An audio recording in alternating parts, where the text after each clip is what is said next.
নমস্কার, শুভ সকাল। কেমন আছো সবাই? আশা করছি সকলেই ভালো আছো, সুস্থ আছো। তো শিউলি অফিসিয়াল ব্লগে নতুন একটি ভিডিওর সাথে সবাইকে স্বাগত।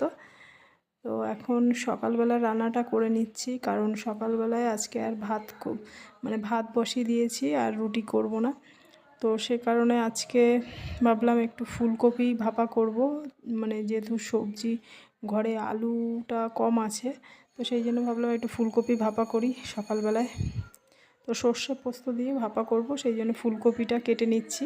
আর ফুলকপিটা অনেক দিন ফ্রিজে ছিল, তো সে কারণে ভাবলাম আজকে একটু রান্নাই করে ফেলি। তো এই যে ফুলকপিগুলো ছোট ছোট করে কেটে নিচ্ছি, কেটে একটু গরম জলে ভাপিয়ে নেব। আর ওদিকে দুপুরবেলাটা লাল শাক করব, আর কি মাছ হতেও পারে নাও হতে পারে, বাজার থেকে মাছ নিয়ে আসবে, তারপরে রান্না করব। তো এই যে ফুলকপিটা একটু গরম জলে সিদ্ধ করে নিলাম।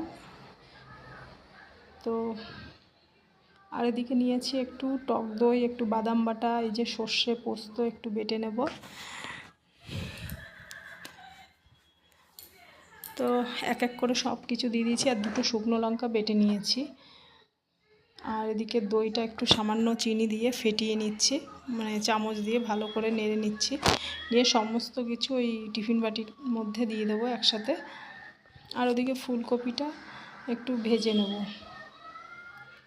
তো এই মশলাগুলো সব দিয়ে দিলাম, একটু হলুদ আর এই যে লবণ হলুদ দিয়ে ফুলকপিটা একটু ভেজে নিচ্ছি তেলে, সরষের তেল দিয়ে ভাজবো। তো এই যে তেল গরম হয়ে গেছে, আমি ফুলকপিগুলো দিয়ে দিয়েছি। তো ফুলকপিগুলো আস্তে আস্তে ভেজে নিচ্ছি। আর এদিকে মশলাটা এই মশলাগুলো আমি একসাথে মিশিয়ে নিচ্ছি সমস্ত কিছু একসাথে। তো ফুলকপিগুলো প্রায় ভাজা হয়ে গেছে, তো এবার তুলে নিচ্ছি, তুলে বাটির মধ্যে সব দিয়ে দেব।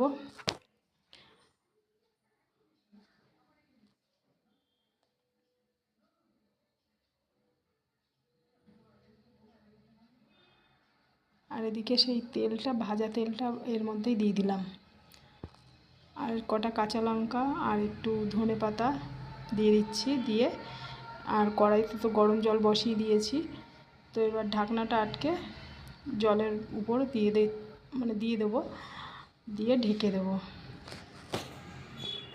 তো এটা জোর কম দিয়ে দিচ্ছি। তো এই যে হয়ে গেছে, 10 মিনিট রেখে দিয়েছিলাম। তো এই যে দেখো কত সুন্দর হয়েছে ফুলকপি ভাপা, সর্ষে পোস্ত দিয়ে। তো সকালে অল্প গরম ভাতে এটা বেশ ভালোই লাগে খেতে। তো সবাইকে খেতে দিলাম, সকালবেলা রান্না হয়ে গেছে, আর দুপুরের রান্নাটা এখনও বাকি আছে। তো এই যে লাল শাক, কালকে লাল শাক নিয়ে এসেছিলো, তো আজকে লাল শাক করব, আর একটু মাছ করব। ওদিকে পাবদা মাছ নিয়ে এসছে, তো বললো সর্ষে পোস্ত দিয়ে পাবদা মাছ করতে। আর লাল শাক ভাজা, বড়ি দিয়ে লাল শাক ভাজবো। তো এই ছুরি আর এটা কিনেছিলাম বলে, এই বোর্ডটা কিনেছিলাম বলে আমার অনেকটা সুবিধা হচ্ছে, দাঁড়িয়ে দাঁড়িয়ে সবজিগুলো কাটতে পারি। কারণ বসে বসেও কাটতে পারি না, বেশিক্ষণ বসে থাকতে পারি না, কোমর ব্যথা করে। তো এই যে লাল শাকগুলো আমার কাটা হয়ে গেছে, আর এখন আমি ধুয়ে নেবো একবারে। তো এখন আমরা যদিও ভাড়া বাড়িতে আছি, কিন্তু কোনো অসুবিধা হয় না জলের। আগে যেটা ছিল বাড়িতে, প্রচণ্ড জলের অসুবিধা ছিল।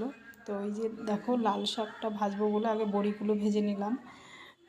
তো এই তেলেই এবার পেঁয়াজ আর রসুন দিয়ে দেবো, ফোড়নে শুকনো লঙ্কা দিয়ে দিয়েছি, আর রসুন আর একটু পেঁয়াজ দিয়ে দেবো।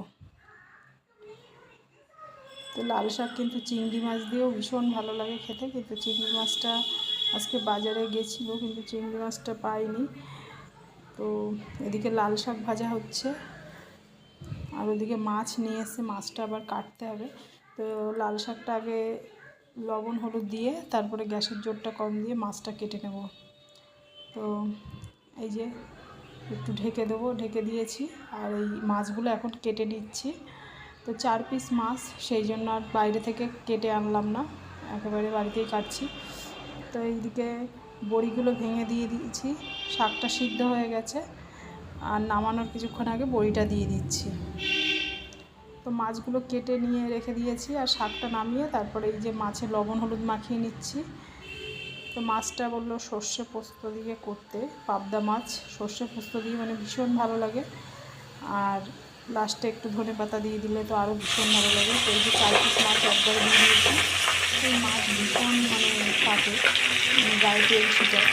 তো গ্যাসের জোরটা কমিয়ে দিয়েছি, আর এদিকে আমি দূরে দাঁড়িয়ে আছি। তো এই যে সর্ষে নিয়েছি, একটু লবণ দিয়ে কাঁচা লঙ্কা দিয়ে সর্ষেটা বেটে নেব।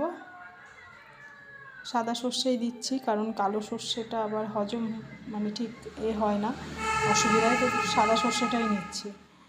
তো এই যে মাছ ভাজা হয়ে গেছে, আর আজকে সর্ষে পোস্ত দিয়ে মাছ করব, তো একটু আলু দেব না, আলু ছাড়াই করব। অন্যদিন আলু দিই, আজকে আর আলু দেবো না। তো এদিকে তেলে কালো জিরে দিয়ে দিয়েছি, একটা কাঁচা লঙ্কা চিড়ে দিলাম, আর একটু হলুদ দিয়ে দিয়েছি। একদম সিম্পল রান্না। তো এই যে সর্ষে পোস্ত জলে বেটে গুলে নিয়েছি, নিয়ে জলটা দিয়ে দিলাম, একটু সামান্য লবণ দিয়ে দিয়েছি। তো এই যে ঝোলটা ফুটে উঠেছে, আর মাছগুলো এখন দিয়ে দিচ্ছি। সর্ষে পোস্ত দিয়ে তো পাবদা মাছ, পমফ্রেট মাছ, পার্শে মাছ এগুলো ভীষণ ভালো লাগে খেতে। তো এই যে একটু কাঁচা তেল দিয়ে দিলাম উপর থেকে, আর এই যে ধনেপাতা দিয়ে দিচ্ছি। তো মাছের ঝালটা হয়ে গেছে, আর এবার সবাইকে খেতে দিয়ে দিচ্ছি। তো আজকে ভিডিওটা কেমন হলো অবশ্যই জানিও কমেন্টে। তো ভালো লাগলে লাইক করে দিও একটা।